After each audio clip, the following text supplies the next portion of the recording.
Avant de rentrer dans le vif du sujet, je vous propose d'aborder la question des mandats, la date de début, de fin de mandat, mais aussi d'aborder la question des indemnités, mais aussi les dates clés concernant l'installation des conseils municipaux. Sur les dates de début et de fin de mandat, vous le savez, ces dates ont évolué de par la situation actuelle et les conseillers municipaux qui ont été élus le 15 mars sont entrés en fonction lundi, le 18 mai. Cette entrée en fonction a entraîné la fin de mandat des élus du mandat 2014-2020. Je m'explique. Pour les conseillers municipaux du mandat 2014-2020, leur mandat s'est terminé le lundi 18 mai. Par contre, pour le maire et les adjoints, le mandat se poursuit jusqu'à la séance d'installation du conseil municipal, donc jusqu'à l'installation des nouveaux élus dans leurs fonctions.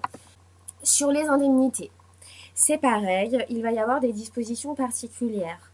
Les indemnités des élus du mandat 2014-2020 se sont arrêtées le lundi 18 juin, date à laquelle ils ont perdu leur mandat, excepté pour le maire et les adjoints. Le maire et les adjoints étant encore en fonction jusqu'à l'installation du conseil municipal, le maire et les adjoints continuent à percevoir leur indemnité jusqu'à cette date.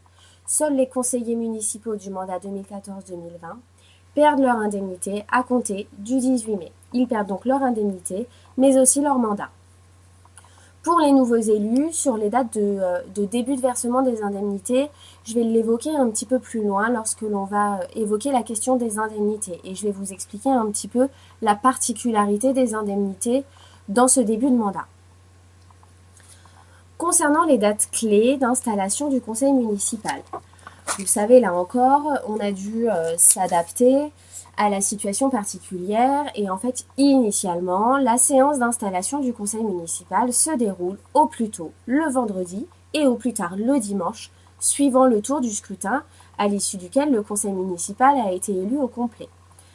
Ainsi, si nous n'avions pas eu cette crise sanitaire, votre conseil municipal, qui a été élu complet au 15 mars, aurait dû s'installer entre le 20 et 22 mars. Ce qui du coup n'a pas été possible comme vous le savez. Ainsi, le législateur a apporté des précisions particulières, à savoir que la première séance du conseil municipal se tient de plein droit au plus tôt 5 jours et au plus tard 10 jours après l'entrée en fonction des conseillers municipaux. L'entrée en fonction des conseillers municipaux étant donc le lundi 18 mai, la séance d'installation du conseil municipal doit se dérouler entre le 23 mai et le 28 mai. La séance d'installation ne peut pas avoir lieu avant le 23 mai, elle ne pourra non plus pas avoir lieu après le 28 mai. Je précise que je parle uniquement des communes qui ont eu leur conseil municipal complet au premier tour, donc au 15 mars. Alors c'est vrai que tout au long de mon intervention, je vais bien préciser la séance d'installation du conseil municipal. En fait, vous allez voir que cette séance d'installation du conseil municipal, elle est un peu particulière. Elle a un cadre bien particulier. Elle ne va pas se dérouler comme toutes les séances du conseil municipal. Les autres séances du conseil municipal sont des séances dites classiques et donc du coup le cadre juridique est différent. Pour la séance d'installation du conseil municipal, nous avons un cadre bien particulier. Alors c'est vrai que ce cadre bien particulier, on le connaît très bien. Il est très clair dans le Code général des collectivités territoriales, mais aussi dans la jurisprudence, on le connaît parfaitement. Mais la situation actuelle nous force à aménager cette séance d'installation du conseil municipal. Vous allez voir que beaucoup de nouvelles dispositions viennent s'appliquer à cette séance d'installation du conseil municipal. Pas de panique, je vais vous citer toutes les dispositions particulières et vous pourrez retrouver toutes ces dispositions particulières dans la note complémentaire qui est accompagnée du guide, qui est donc envoyé par l'Association des maires de Gironde. Vous vous êtes peut-être posé deux questions sur cette séance d'installation, à savoir que on sait déjà depuis pratiquement 15 jours que sont interdites toutes réunions de plus de 10 personnes. Vous allez me dire, mais oui, donc toutes réunions de 10 personnes sont interdites, mais pourquoi nous, pour la séance d'installation du conseil municipal, nous sommes autorisés à nous réunir à plus de 10 personnes? Le législateur considère que cette réunion d'installation du conseil municipal est indispensable à la continuité de la vie de la nation. Voilà pourquoi cette séance d'installation du conseil municipal est une dérogation à cette interdiction de réunion de plus de 10 personnes. Donc pas de panique, cette séance d'installation peut avoir lieu même s'il y a plus de 10 personnes, c'est parfaitement légal. Autre question que vous avez pu vous poser, vous savez que depuis l'état d'urgence sanitaire, les conseils municipaux peuvent se réunir en visioconférence. Vous allez donc me dire, eh ben oui, mais pourquoi pour cette séance d'installation du conseil municipal, on ne peut pas se réunir en visioconférence? La seule raison est que, durant la séance d'installation du conseil municipal, vous allez élire le maire et les adjoints. Ces élections vont se dérouler au scrutin secret. Ainsi, la réunion en visioconférence ne permet pas le scrutin secret. Vous avez donc l'obligation pour la séance d'installation du conseil municipal de vous réunir de façon présentielle. Rentrons dans le vif du sujet, et notamment sur la question de la préparation de la séance. Qui doit convoquer à la séance d'installation du conseil municipal? La convocation à cette première séance est effectuée par le maire sortant, quand bien même ce maire sortant n'aurait pas été réélu conseiller municipal. Ça peut arriver, et c'est déjà arrivé, le maire sortant peut refuser ou omettre de convoquer à la séance d'installation du conseil municipal. Dans ces cas-là, il faut impérativement et au plus vite informer le préfet de cette situation. Le préfet va demander au maire sortant de convoquer les élus à la séance d'installation du conseil municipal. Si le maire sortant refuse toujours de convoquer, c'est le préfet qui va d'office convoquer les élus à cette séance d'installation du conseil municipal. Quel est le délai de convocation? La convocation, elle doit être envoyée suffisamment tôt pour que le délai légal de convocation soit respecté. Ce délai légal, il est fixé à 3 jours francs. Alors là encore, c'est une particularité à la séance d'installation du conseil municipal. Pour toutes les autres séances du conseil municipal, le délai de convocation ne sera pas le même en fonction de la population de votre commune. Dans les communes de plus de 3500 habitants, le délai de convocation est de 5 jours francs et il y a l'envoi d'une note de synthèse. Par contre, pour les communes de moins de 3500 habitants, le délai légal de convocation est de 3 jours francs. Pour cette séance d'installation du conseil municipal, le délai légal de convocation est de 3 jours francs pour toutes les communes, peu importe la population de la commune. Ce délai franc, il signifie qu'il ne commence à courir que le lendemain du jour où la convocation est adressée aux membres du conseil municipal.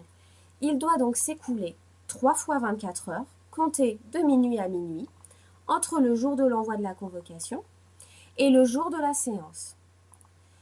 N'entre pas dans le calcul des 3 jours francs, donc ni le jour de la distribution de la convocation, ni le jour de la réunion du conseil municipal.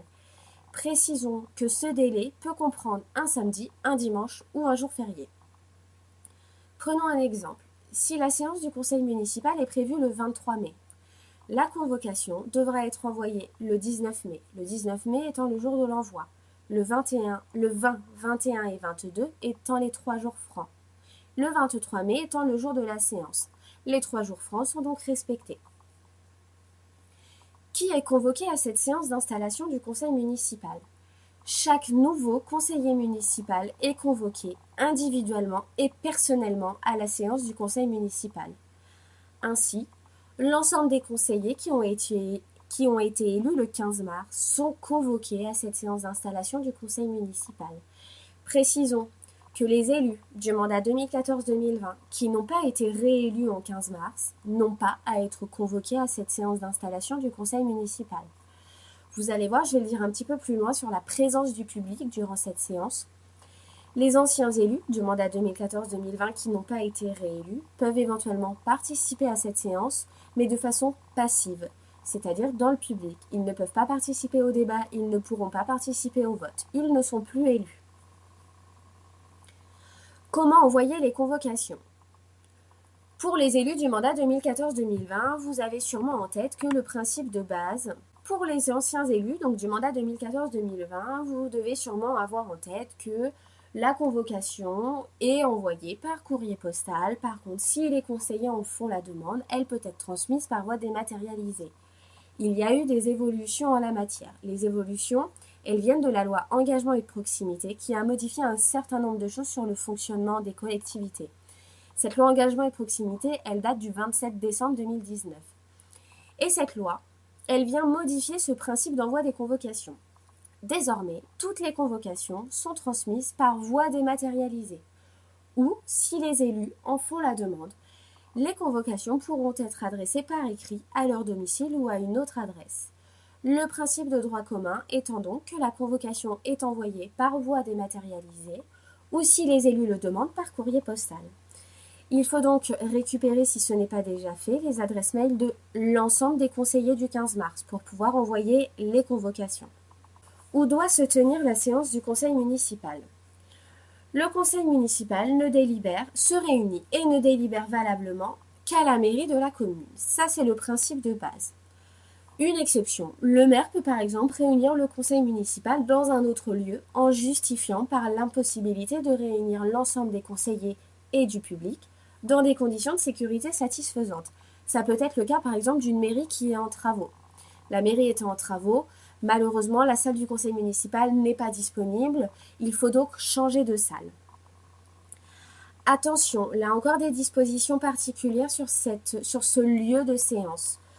Au gré de la situation, les réunions doivent se tenir dans les meilleures conditions de sécurité sanitaire possibles.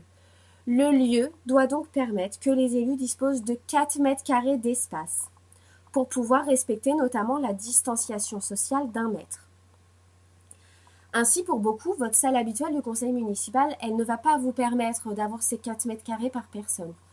Vous aurez donc la possibilité de changer de salle.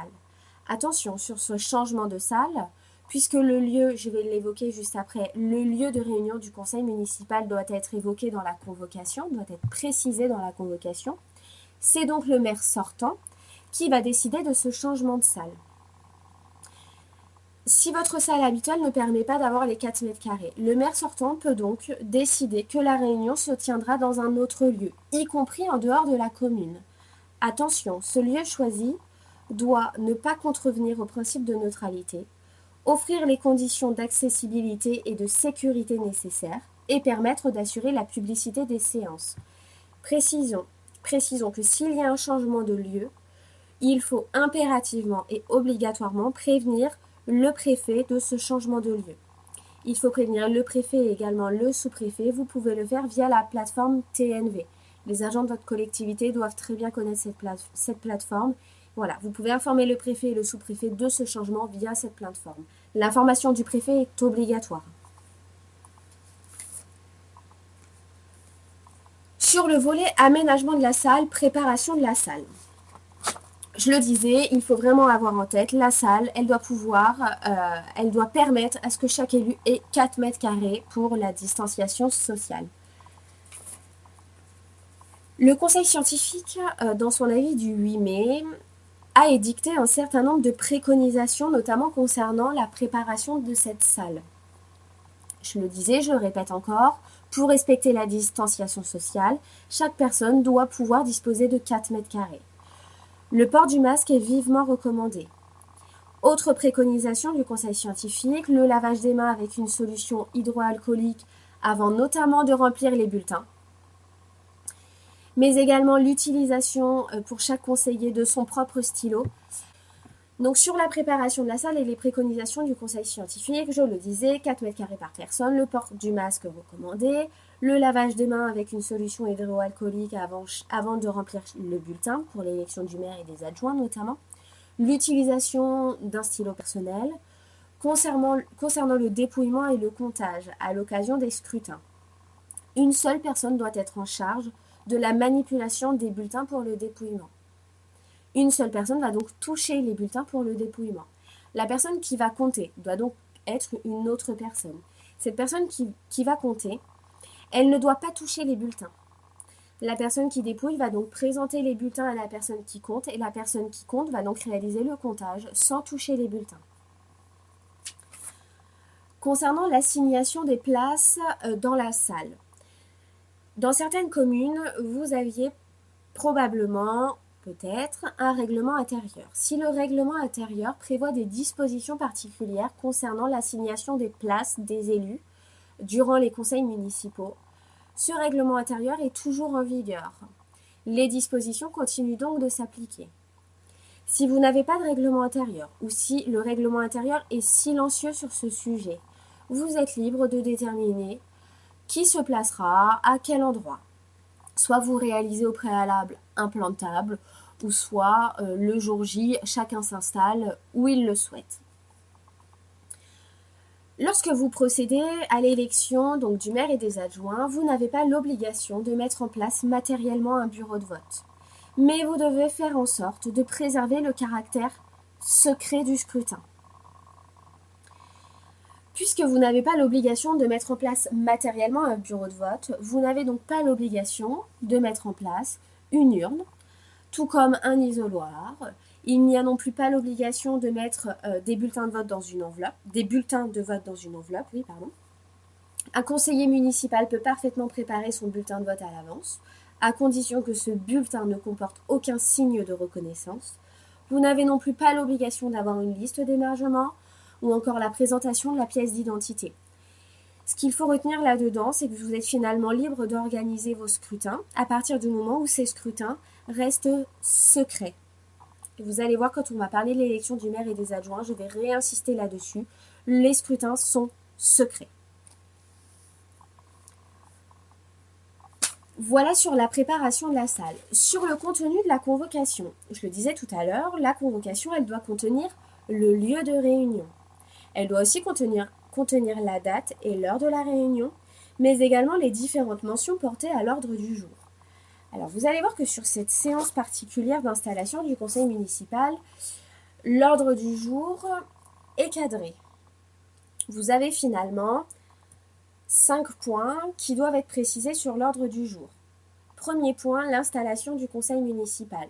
C'est le volet un peu officiel qui généralement est réalisé par le maire sortant. Le maire sortant ouvre la séance et installe de façon plus ou moins officielle les nouveaux conseillers dans leurs fonctions. Je précise que si le sortant ne souhaite pas participer à cette séance d'installation, la personne qui va installer les élus dans leurs fonctions va être le premier adjoint, l'ancien premier adjoint, le premier adjoint de la mandature 2014-2020. Si le premier adjoint n'est pas là, ne souhaite pas participer, l'installation du conseil municipal sera réalisée par le doyen des membres du conseil municipal. Donc sur l'ordre du jour, il y a donc cette installation officielle des conseillers dans leurs fonctions. Deuxième point, l'élection du maire. Troisième point, la fixation du nombre d'adjoints. Quatrième point, l'élection des adjoints. Cinquième point, la lecture de la charte de l'élu local. Voici les 5 points que vous devez obligatoirement traiter durant cette séance d'installation du conseil municipal. Il n'est pas possible de se dédouaner d'un des 5 points. C'est les 5 points obligatoires. Précisons que le conseil scientifique, toujours dans son avis du 8 mai, préconise à limiter le temps passé dans un espace clos. Ainsi, il préconise de limiter l'ordre du jour à ces 5 points. Je m'explique. Vous avez ces 5 points qui sont obligatoires. Installation du conseil, élection du maire, fixation du nombre des adjoints, élection des adjoints et lecture de la charte de l'élu. Le maire sortant a la possibilité de rajouter des points à l'ordre du jour. Précisons que ces points à l'ordre du jour, ils sont décidés par le maire sortant, puisque c'est le maire sortant qui convoque les conseillers municipaux pour cette séance d'installation. Le maire sortant, il peut parfaitement décider de rajouter d'autres points à l'ordre du jour. Et donc, dans la convocation, il va mettre les 5 points dont je vous ai parlé, mais il peut également rajouter, par exemple, la question des indemnités, la question des délégations du conseil municipal au maire, etc., etc. Le maire nouvellement élu, il ne peut pas modifier l'ordre du jour. Je vais nuancer mes propos, vous allez voir. Il ne peut pas modifier l'ordre du jour puisqu'en fait, il ne peut pas rajouter des points à l'ordre du jour. Il y a un principe de base, le principe étant l'information des conseillers municipaux. Ce principe d'information des conseillers municipaux est rempli par l'envoi de la convocation dans les 3 jours francs. C'est-à-dire que, avant la séance du conseil municipal, les élus reçoivent une convocation et sont donc informés de ce qui va être débattu durant la séance du conseil municipal. Ils ont donc l'information. Si le maire nouvellement élu était amené à rajouter des points à l'ordre du jour, les élus n'auront donc pas au préalable l'information que ces points vont être rajoutés. Le principe d'information des conseillers n'est donc pas rempli. Le maire nouvellement élu, mais vous allez voir, ça va être pendant tout votre mandat, pendant les 6 ans à venir. Il n'est pas possible de rajouter des points à l'ordre du jour le jour J. Vous ne pouvez pas rajouter des points à l'ordre du jour s'ils ne sont pas mentionnés sur la convocation. Par contre, si par exemple le maire sortant avait élargi les points à l'ordre du jour, c'est-à-dire s'il avait rajouté d'autres points que les 5 points principaux que je vous ai parlé. Si par exemple le maire sortant a rajouté la question des indemnités ou encore des délégations du conseil municipal au maire. Le maire nouvellement élu peut parfaitement décider que la question des indemnités et par exemple la question des délégations du conseil municipal au maire ne seront pas soumis au vote durant cette séance et qu'ils seront soumis au vote à l'occasion d'un nouveau conseil municipal.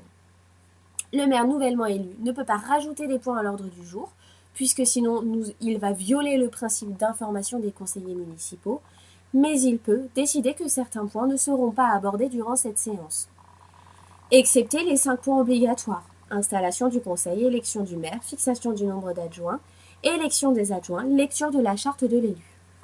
Concernant la présidence de la séance d'installation, vous allez voir qu'il va y avoir des présidents différents. Je le disais tout à l'heure, le maire sortant, ou le premier adjoint si le maire n'est pas là, ou si le premier adjoint n'est pas là, par exemple le doyen d'âge va installer officiellement les élus dans leurs fonctions. Vous allez voir que dans le procès-verbal de séance, la préfecture vous demande de remplir cette petite partie. Ensuite, vous allez donc passer au premier point à l'ordre du jour, l'élection du maire. Pour l'élection du maire, la présidence est assurée par le doyen des membres du conseil municipal. Le doyen va donc vérifier que le quorum est atteint et il va faire procéder à l'élection du maire.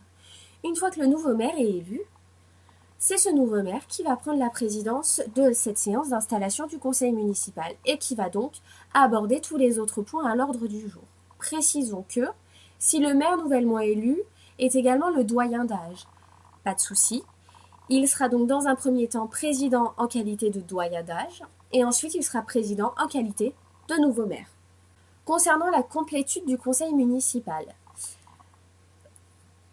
vous le savez, les élus du 15 mars dernier sont rentrés en fonction lundi, le 18 mai.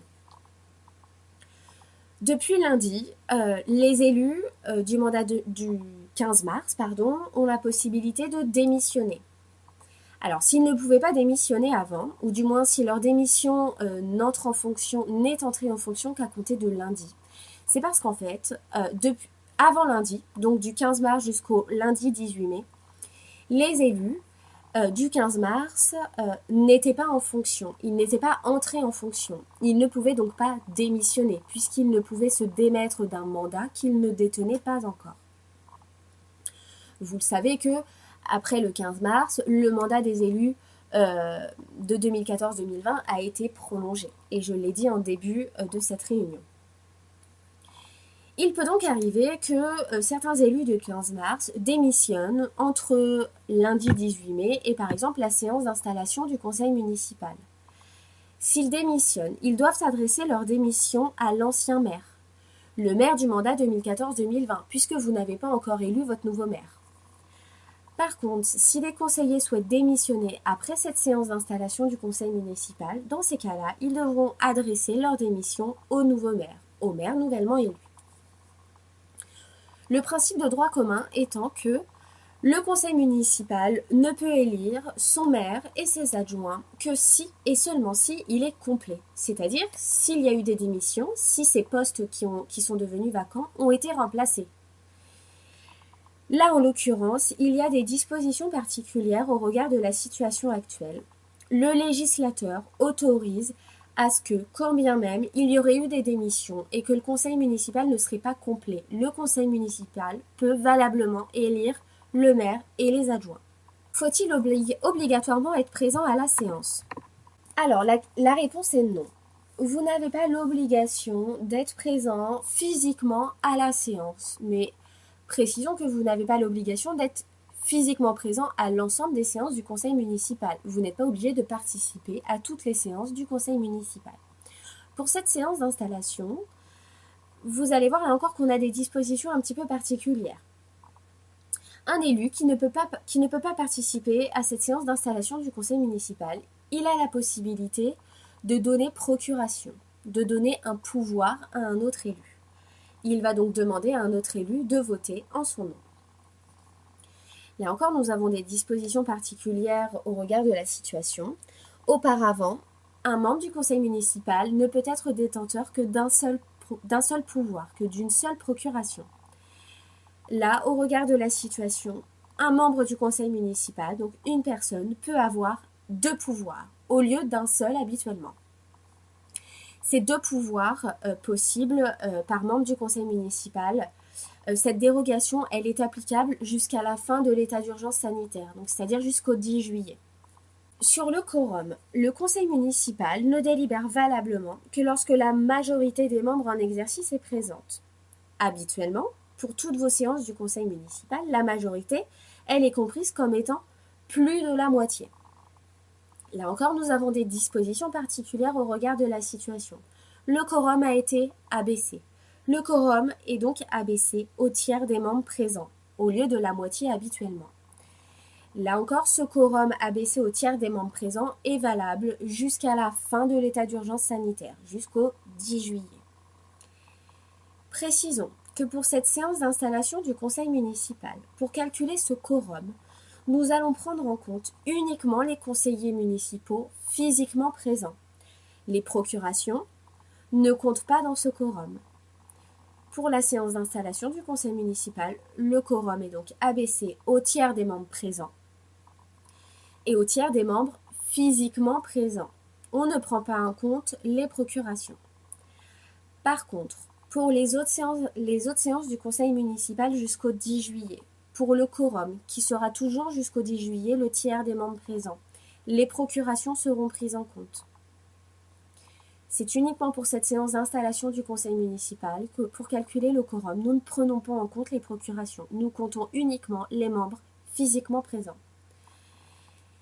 Si vous n'avez pas le quorum, si en début de séance, vous n'avez pas le tiers des membres présents, vous devez clôturer la séance. Vous ne pourrez pas élire le maire et les adjoints. Vous devrez donc procéder à une nouvelle convocation dans les 3 jours au moins.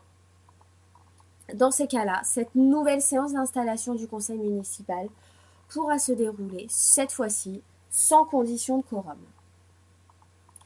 Précisons que la condition de quorum, durant toutes vos séances d'installation du conseil municipal, cette condition de quorum, elle s'apprécie à la mise en discussion de chaque point à l'ordre du jour. Dès que vous abordez un nouveau sujet de l'ordre du jour, un nouveau point de l'ordre du jour, vous vérifiez que le quorum est atteint. S'il n'est pas atteint, le conseil municipal ne peut pas délibérer valablement sur ce point. Encore une fois, une exception. Pour la séance d'installation du conseil municipal, le quorum s'apprécie uniquement au début de séance. Si durant la séance, par exemple, après l'élection du maire, des conseillers municipaux quittent la salle, sauf que vous n'avez plus le quorum, vous n'avez plus le tiers des membres présents, pas de souci, vous pourrez quand même déterminer le nombre des adjoints et élire les adjoints, puisque le quorum ne s'apprécie qu'en début de séance. Si un élu n'est pas présent et qu'il n'a pas donné pouvoir, oui, le conseil municipal peut se tenir. Chaque élu absent n'a pas l'obligation de donner un pouvoir. Toutefois, si l'élu n'est pas présent physiquement, on ne le prend pas en compte dans le quorum. On ne le compte pas dans le quorum. Qui est le secrétaire de séance ? Au début de chaque séance du conseil municipal, le conseil municipal va devoir nommer un ou plusieurs de ses membres pour remplir les fonctions de secrétaire. Un ou plusieurs conseillers municipaux peuvent se proposer aux fonctions de secrétaire de séance et en l'absence de proposition, le maire va soumettre un nom au vote. Le secrétaire de séance, en fait, il va rédiger le procès-verbal de séance, c'est-à-dire qu'il va prendre des notes sur tout ce qui se passe, tout ce qui se dit durant la séance du conseil municipal. Ce procès-verbal de séance, il va permettre d'établir les délibérations et d'établir le compte-rendu de séance et résumer tout ce qui se passe durant la séance. Le secrétaire de séance doit obligatoirement être un membre élu du conseil municipal.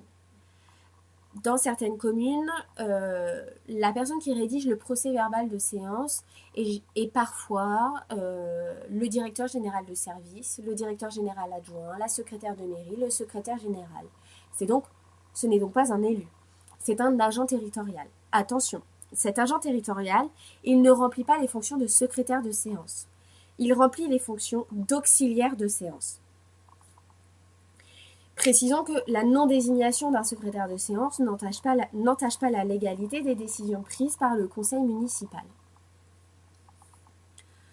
Question qui a toute son importance en ce moment, la séance est-elle publique ?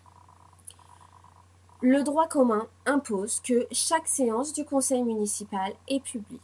Toutes les séances du conseil municipal sont publiques.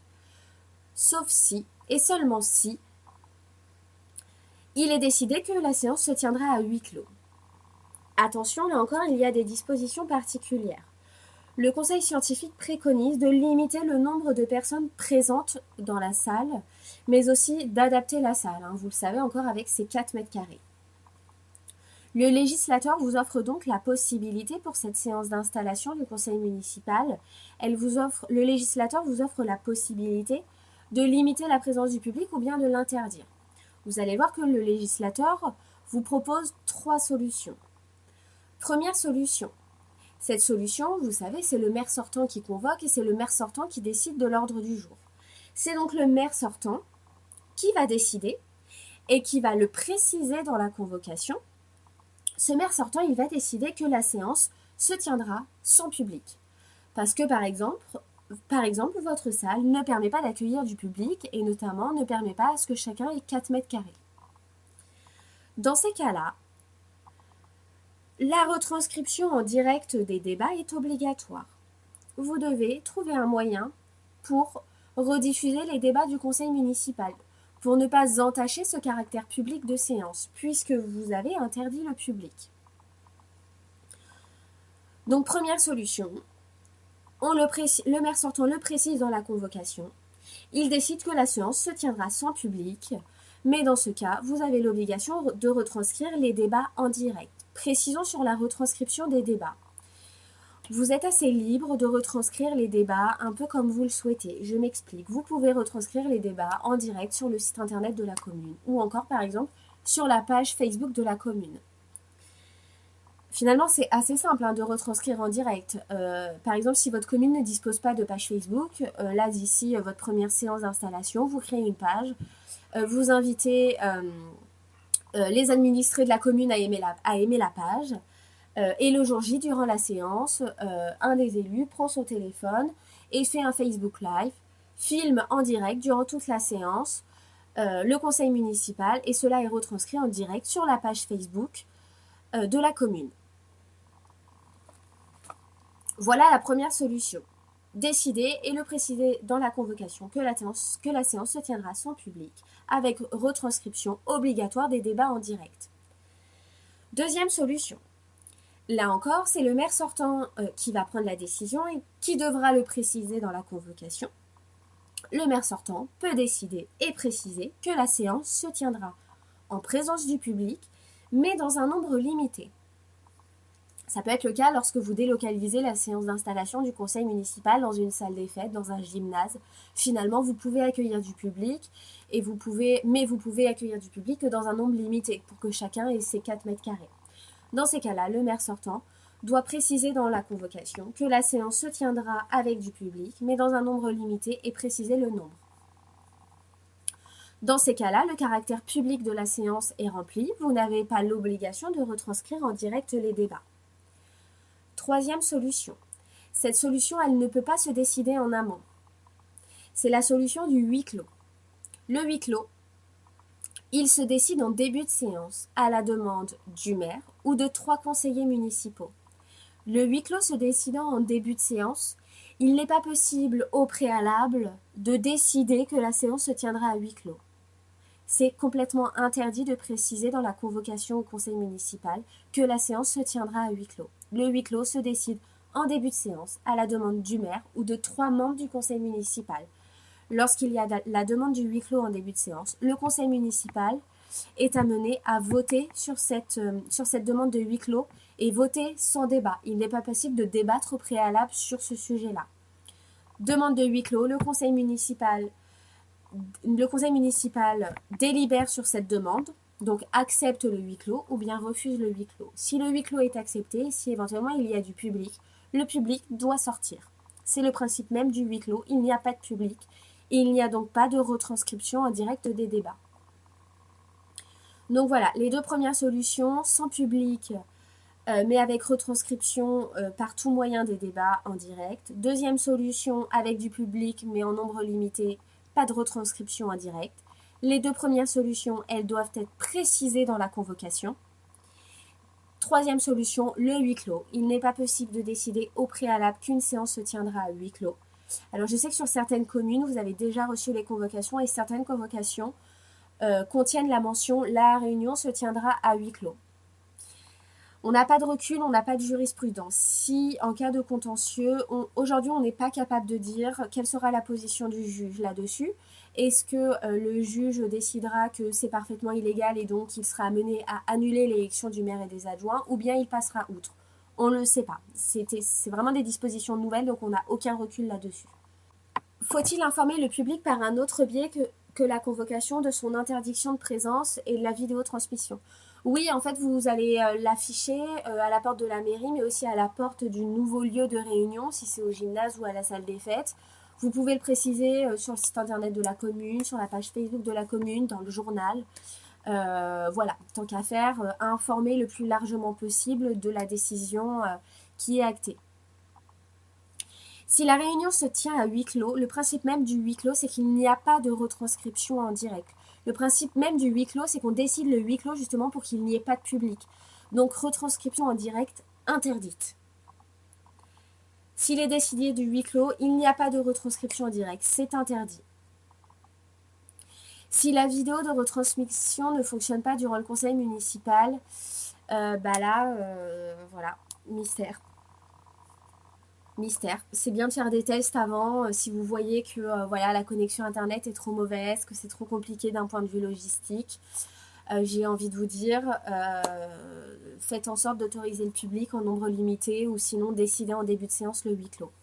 Si la convocation par exemple mentionne que le conseil municipal se tiendra en présence du public mais dans un nombre limité, vous avez quand même la possibilité en début de séance de demander le huis clos. Dans ces cas-là, s'il y a du public, il devra sortir et la retranscription des débats sera interdite. Si les élus refusent le huis clos, donc le principe même c'est que si l'on refuse le huis clos, le public peut rester. Par contre, attention, si vous avez du public, il faut vraiment que les 4 mètres carrés par personne soient respectés. Donc en fait, si vous savez qu'habituellement il y a du public aux séances du conseil municipal, si vous avez une salle qui vous permet d'accueillir un petit peu de public, précisez dans la convocation que la séance se tiendra en présence du public mais dans un nombre limité. Dans ces cas-là, premier arrivé, premier servi pour les places en public. Si vous avez 10 places, les 10 premiers participants prennent place et les autres participants n'ont plus de place. Ils ne pourront donc pas participer dans le public. Si vous savez que vous avez du monde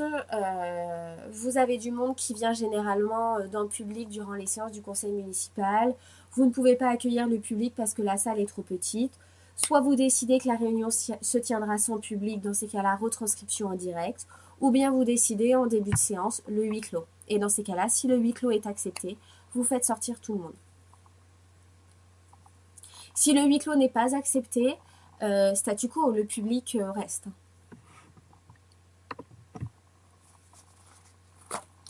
Voilà sur le caractère public de la séance d'installation du conseil municipal. Maintenant, comment se déroule l'élection du maire? Je le disais tout à l'heure, pour l'élection du maire, c'est le doyen d'âge, c'est le doyen des membres du conseil municipal qui prend la présidence. Le doyen, il va donc procéder à la lecture de 3 articles du Code général des collectivités territoriales. Ce Code général des collectivités territoriales, c'est la Bible des collectivités. Ça doit être votre livre de chevet pendant 6 ans. C'est ce gros code rouge qui fait je ne sais combien de pages, qui change tous les jours. Voilà, c'est la Bible des collectivités. Ce Code général des collectivités territoriales, on l'appelle vulgairement le CGCT. Code général des collectivités territoriales. Donc le doyen d'âge, il va lire 3 articles de ce CGCT. Ces articles, ils sont relatifs au mode de scrutin de l'élection du maire.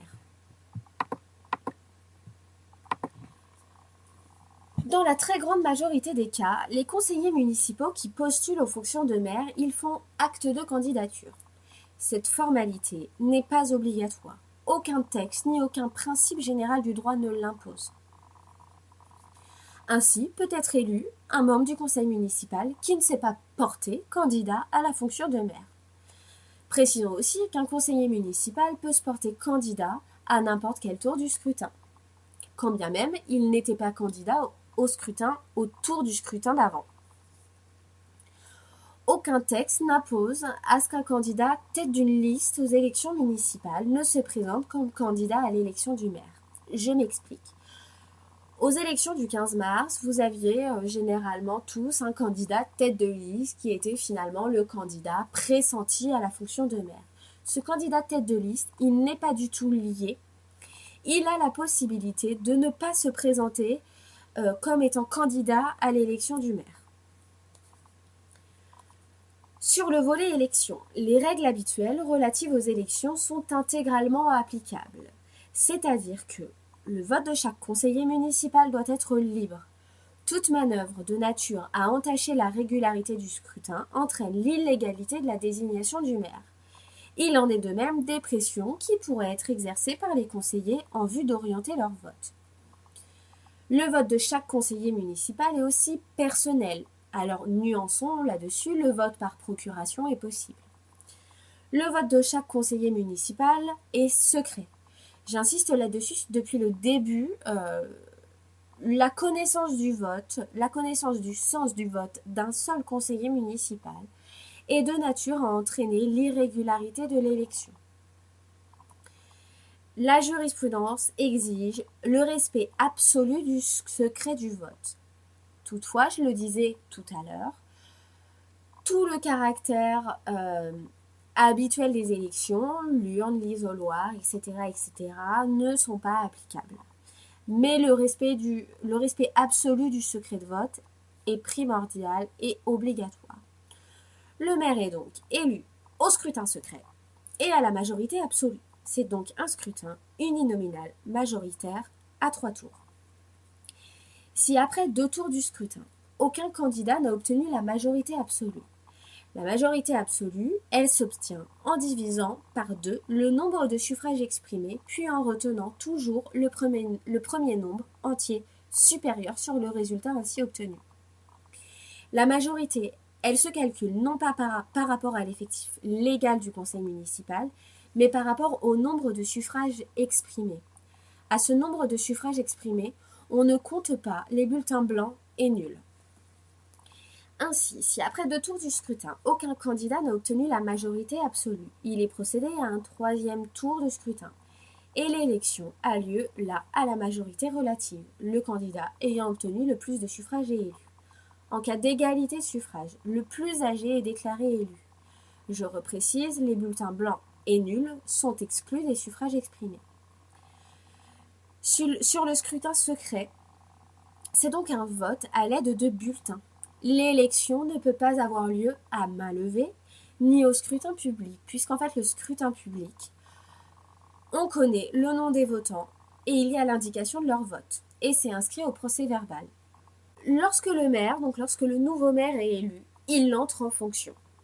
Et il prend donc la présidence du conseil municipal, la présidence de la séance. Il va donc dérouler les autres points à l'ordre du jour. Le maire peut-il refuser son investiture? Oui. Tout conseiller élu aux fonctions de maire est libre d'accepter ou de refuser ses fonctions. Le refus peut être exercé au choix de l'élu, au cours de la séance même de l'élection, aussitôt après la proclamation du résultat du scrutin, avant l'installation effective dans les fonctions, en tout cas avant la levée de la séance. Le refus d'investiture doit être mentionné au procès-verbal de la séance. Il prend effet immédiatement. Il est définitif et il débouche sur une nouvelle élection. Si l'élu manifeste son refus après la clôture de la séance, dans ces cas-là, il est entré en fonction. Il souhaite donc démissionner. Sa démission, elle devra être adressée par courrier au préfet. Je reprécise sur les démissions. Les conseillers municipaux, lorsqu'ils démissionnent, ils adressent leur démission au maire. Les adjoints, le maire, lorsqu'ils veulent démissionner, ils adressent leur démission au préfet. C'est le préfet qui accepte cette démission. Lorsque la démission du maire elle aura été acceptée par le préfet, le conseil municipal devra à nouveau se réunir pour procéder à l'élection d'un nouveau maire. Après l'élection du maire, je vous l'ai dit, il y a la détermination du nombre d'adjoints. Le conseil municipal va donc délibérer sur le nombre d'adjoints à créer au sein du conseil municipal. Le nombre d'adjoints, vous allez voir que vous avez un chiffre plafond et un chiffre plancher. Le chiffre plancher, vous êtes dans l'obligation de désigner au moins un adjoint au maire. Vous êtes dans l'obligation de créer au moins un poste d'adjoint au maire.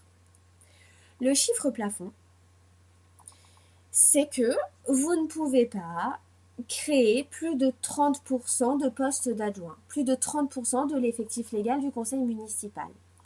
Ainsi, par exemple, sur une commune qui a, par exemple, 19 conseillers municipaux, vous ne pouvez pas créer plus de 5 postes d'adjoints. C'est le maximum. Vous devez donc créer au minimum un poste d'adjoint et au maximum, sur les postes d'adjoints, c'est 30% de l'effectif légal du conseil municipal. Ce pourcentage des 30%, il constitue une limite maximale à ne pas dépasser. Il n'est donc pas possible d'arrondir à l'entier supérieur le résultat du calcul. Tout dépassement de ce pourcentage est sanctionné par le juge administratif. Je précise que vous n'êtes pas lié par le nombre de postes d'adjoints de la précédente mandature. Si la précédente mandature avait créé 5 postes d'adjoints, vous, nouveau élu, vous pouvez décider que vous n'aurez que 4 adjoints, ou 3 adjoints, ou 2 adjoints, à minima 1 adjoint. Précisons sur la détermination du nombre d'adjoints que cette décision relative au nombre de postes d'adjoints à créer, donc elle va précéder l'élection des adjoints. Dans un premier temps, vous déterminez combien de postes d'adjoints vous allez créer, et ensuite vous allez élire les adjoints à ces postes. Cette décision relative au nombre de postes d'adjoints à créer, elle peut ne pas faire l'objet d'un vote formel. C'est-à-dire que si le président de séance, donc le maire nouvellement élu, il constate qu'il y a l'assentiment de la majorité des conseillers présents. Dans ces cas-là, il n'y a pas l'obligation de faire un vote formel. Un vote à main levée, un vote à bulletin secret. À partir du moment où le président de séance, le maire nouvellement élu, constate qu'il y a l'assentiment de la majorité des conseillers. Comment procéder à l'élection des adjoints? Vous allez voir que l'élection des adjoints, elle va être différente en fonction de la taille de votre commune. Dans les communes de moins de 1000 habitants, chaque adjoint est élu au scrutin secret et à la majorité absolue. C'est un scrutin uninominal majoritaire à 3 tours. Chaque poste d'adjoint fait donc l'objet d'une élection. Il n'y a pas de liste. Nous allons donc élire d'abord le premier adjoint, ensuite le deuxième adjoint, le troisième adjoint, et etc. Si après 2 tours de scrutin, aucun candidat n'a obtenu la majorité absolue, il est procédé à un 3e tour de scrutin et l'élection a lieu à la majorité relative, le candidat ayant obtenu le plus de suffrages est élu. En cas d'égalité des suffrages, le plus âgé est déclaré élu. Il s'agit donc d'un scrutin uninominal. Il sera organisé autant de scrutins que d'adjoints à élire. Un conseiller municipal peut être candidat à un poste d'adjoint à tout moment, par exemple seulement au 3e tour. C'est possible. Dans les communes de plus de 1000 habitants, les adjoints, eux, ils sont élus au scrutin de liste majoritaire, sans panachage ni vote préférentiel. Vous avez peut-être en tête que dans la précédente mandature, dans les communes de plus de 1000 habitants, la liste des adjoints, elle devait être paritaire. Attention, il y a eu une modification, là encore, par cette fameuse loi Engagement et proximité du 27 décembre 2019. La liste des adjoints, dans les communes de plus de 1000 habitants, elle doit être composée alternativement d'un candidat de chaque sexe. Si vous avez 4 adjoints, si le premier adjoint est un homme, le deuxième adjoint doit être une femme, le troisième adjoint un homme, le quatrième adjoint une femme, et inversement. Si le premier adjoint est une femme, le deuxième adjoint devra être un homme, le troisième adjoint une femme, le quatrième adjoint un homme.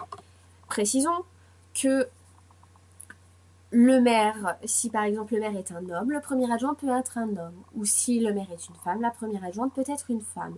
Concernant le scrutin, il est dit donc majoritaire, car si après 2 tours de scrutin, aucune liste n'a obtenu la majorité absolue, il est procédé à un 3e tour de scrutin et l'élection a lieu à la majorité relative.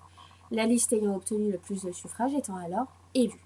En cas d'égalité de suffrages, les candidats de la liste ayant la moyenne la plus élevée est donc élu. C'est donc un scrutin majoritaire à 3 tours. Si la commune décide de n'instituer qu'un seul poste d'adjoint, dans ces cas-là, ce seul adjoint, il sera élu selon les règles applicables à l'élection du maire, le scrutin uninominal.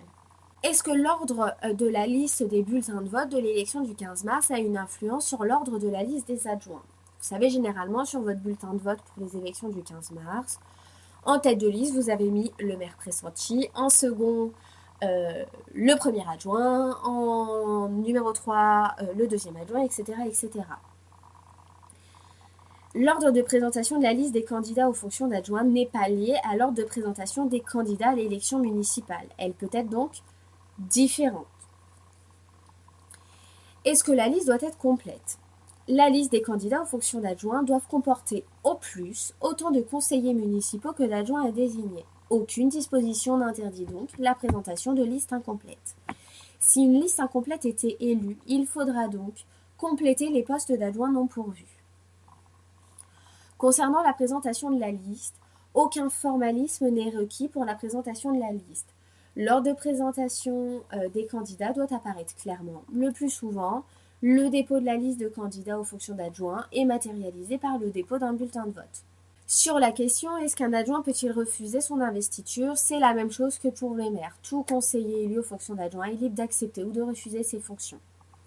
Le refus est exercé au choix de l'élu au cours de la séance même de l'élection, aussitôt après la proclamation du résultat du scrutin, avant l'élection effective dans ses fonctions, en tout cas avant la levée de la séance. Le refus, là encore, est mentionné au procès-verbal de la séance. Il prend effet immédiatement, il est définitif et il débouche sur une nouvelle élection, comprenant éventuellement les 3 tours de scrutin. Si l'élu manifeste sa volonté de démissionner de ses fonctions après la clôture de la séance, il devra donc adresser son courrier de démission à la préfète. Dernier point à l'ordre du jour, la lecture de la charte de l'élu. Lors de la première séance du conseil municipal, immédiatement après l'élection, la détermination du nombre des adjoints, l'élection des adjoints, le maire donne lecture de la charte de l'élu. Le maire remet aux conseillers municipaux une copie de la charte de l'élu local. Petite précision, ça peut être une remise en version papier de la charte, mais encore une remise en format électronique, c'est possible. Donc le maire remet une copie de la charte de l'élu et du chapitre 3 du titre 2 du Code général des collectivités territoriales. Ces dispositions du Code général des collectivités territoriales, elles sont relatives aux conditions d'exercice des mandats municipaux. Nous vous conseillons également de remettre à chaque nouveau conseiller municipal la brochure qui s'appelle le statut de l'élu local qui est rédigée par l'Association des maires de France. Cette brochure, elle reprend toutes les dispositions concernant le statut de l'élu, les droits, devoirs, obligations, etc. Après la séance d'installation du conseil municipal, les élections du maire et des adjoints, elles vont être rendues publiques par voie d'affichage dans les 24 heures à la porte de la mairie. Doivent être affichés uniquement le nom des élus et la fonction à laquelle chacun a été élu. Ni l'ensemble des résultats du scrutin effectué, ni le détail des scrutins qui ont abouti à ces élections n'ont à être affichés. Sur le procès-verbal de séance, je l'ai dit tout à l'heure, il est dressé par le secrétaire de séance au fur et à mesure de son déroulement. Il précise le nombre de conseillers présents, les suffrages exprimés, les suffrages obtenus et tout ce qui s'est déroulé durant cette séance. Tous les membres présents doivent signer ce procès-verbal de séance où mention est faite de la cause qui les aura empêchés de signer. Je parlais dans mon préambule de l'ordre du tableau du conseil municipal. Le corps municipal de chaque commune, il se compose d'un conseil municipal, d'un maire et d'un ou plusieurs adjoints. Les membres du conseil municipal sont donc classés dans un certain ordre et cet ordre, il se matérialise formellement dans un tableau. Cet établissement de cet ordre de tableau, il trouve notamment son intérêt dans les communes de moins de 1000 habitants. Dans les communes de moins de 1000 habitants, les conseillers communautaires sont les membres du conseil municipal qui sont désignés dans l'ordre du tableau. Ce tableau des conseillers municipaux, il va indiquer les noms, prénoms, date de naissance des conseillers, date de la plus récente élection à la fonction et le nombre de suffrages obtenus. D'autres mentions peuvent y être mentionnées, la profession, l'adresse, la nationalité ou encore par exemple l'appartenance politique. Dans cet ordre du tableau, prendront donc Dans un premier temps, le maire, ensuite les adjoints et ensuite les conseillers.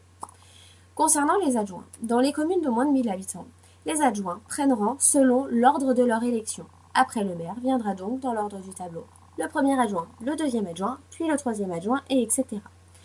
Dans les communes de plus de 1000 habitants, les adjoints élus sur la même liste prennent rang selon l'ordre de présentation de la liste. Concernant les conseillers municipaux, vous allez voir qu'il y a 3 critères pour déterminer l'ordre des conseillers municipaux.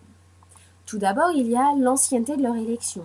Alors vous, c'est assez simple, vous avez tous la même ancienneté. Vous avez tous été élus le 15 mars. Lorsqu'il y a un second tour, l'ancienneté de l'élection sera différente. Il y aura les élus au premier tour et ceux au second tour. Vous ayant tous la même ancienneté d'élection, on va donc regarder, entre les élus donc, qui sont élus le même jour, on va regarder le nombre de suffrages obtenus. Et en fait, le classement, il va se faire par ancienneté, premier critère. Deuxième critère, en fonction du nombre de suffrages obtenus. Si après ces 2 critères, on ne peut toujours pas vous départager, puisque par exemple, dans les communes de moins de 1000, mais également plus de 1000, certains vont avoir le même nombre de suffrages obtenus. Le 15 mars, vous avez obtenu le même nombre de suffrages. Ainsi, par exemple, les élus d'une même liste du 15 mars, vous avez la même ancienneté, vous avez le même nombre de suffrages obtenus. Dans ces cas-là, l'ordre sera fait par priorité d'âge. Ainsi, il y aura donc dans l'ordre du tableau du conseil municipal le maire, les adjoints en fonction de leur élection ou de la liste des adjoints, les conseillers. Les premiers conseillers seront les conseillers de la liste ayant obtenu le plus de suffrages et nous allons classer ces conseillers de la même liste par priorité d'âge. Ensuite, il y aura les conseillers de la seconde liste qui a obtenu le plus de suffrages. Pareil, ils seront classés par priorité d'âge. Vous allez voir que suite à l'installation du conseil municipal, vous allez avoir un certain nombre d'autres décisions à prendre en début de mandat. Vous allez voir que pour certaines décisions, vous avez des délais imposés par les textes et pour d'autres, vous n'avez pas de délai. Par exemple, vous allez devoir, en début de mandat, désigner les nouveaux représentants au sein des organismes extérieurs. Pour cela, vous allez logiquement recevoir un courrier, un appel ou encore un mail des organismes qui va vous donner le délai dans lequel vous allez devoir désigner vos nouveaux représentants, mais également la façon de désigner. Autre information et autre décision à prendre en début de mandat, ça va être les délégations du conseil municipal au maire. Sur ces délégations, en fait, c'est un article du Code général des collectivités territoriales qui précise quelles sont les délégations que le conseil municipal peut déléguer au maire. Il y a exactement 29 délégations que le conseil municipal peut déléguer au maire. Dans ces 29 délégations, certaines délégations, elles doivent faire l'objet d'un encadrement par le conseil municipal. Le conseil municipal doit cadrer la délégation. Vous le savez qu'avec la crise sanitaire actuelle, les maires des mandats 2014-2020 se sont vus prolonger leur mandat, mais ils ont également eu l'ensemble des attributions de plein droit que le conseil municipal pouvait leur attribuer. C'est-à-dire qu'ils ont eu un pouvoir élargi. Quand bien même le conseil municipal aurait acté sur les délégations en début de mandat en 2014, durant l'état d'urgence sanitaire, le législateur a élargi les pouvoirs du maire. Le maire avait donc l'ensemble des attributions que le conseil municipal peut lui déléguer. À compter de l'installation du conseil municipal et donc à compter de l'élection du maire, nous repassons sur le régime de droit commun. Nous repassons sur le régime classique. Les pouvoirs élargis du maire s'arrêtent. Le conseil municipal devra donc en début de mandat déterminer quelles sont les délégations qu'il souhaite attribuer au maire. Autre disposition en début de mandat, lorsque vous avez donc élu vos adjoints, le maire va devoir leur attribuer des délégations. Pour cette attribution de délégation, c'est du pouvoir discrétionnaire du maire. Le maire est libre d'attribuer les délégations qu'il souhaite aux adjoints. Le conseil municipal n'a aucun droit de regard en la matière. Il est important que, à l'issue de la séance d'installation du conseil municipal, que le maire prenne les délégations aux adjoints. Alors, le maire délègue aux adjoints via un arrêté municipal. Le maire prend un arrêté de délégation aux adjoints. Alors, pourquoi prendre ces arrêtés de délégation le jour de la séance d'installation du conseil municipal et donc après l'élection des adjoints? Le principe même d'une délibération est qu'une délibération ne peut pas être rétroactive. Elle ne peut pas avoir d'effet rétroactif. Vous ne pouvez pas décider, par exemple, le 2 juin, le conseil municipal ne peut pas décider, je ne sais pas, d'une chose et il ne peut pas dire dans sa délibération le 2 juin que cette chose est actée de façon rétroactive, qu'elle prend effet avant la décision du conseil municipal. C'est interdit, excepté pour les indemnités de fonction. Je m'explique. Dans les 3 mois suivant l'installation du conseil municipal, vous allez devoir vous prononcer sur les indemnités de fonction. Ces indemnités de fonction, lorsque vous allez délibérer sur celles-ci, dans votre délibération, vous allez devoir déterminer à partir de quand elles s'appliquent. Et vous avez la possibilité, par exemple, si vous délibérez sur les indemnités le 2 juin, vous avez la possibilité de dire que les indemnités prendront effet à compter de la séance d'installation du conseil municipal.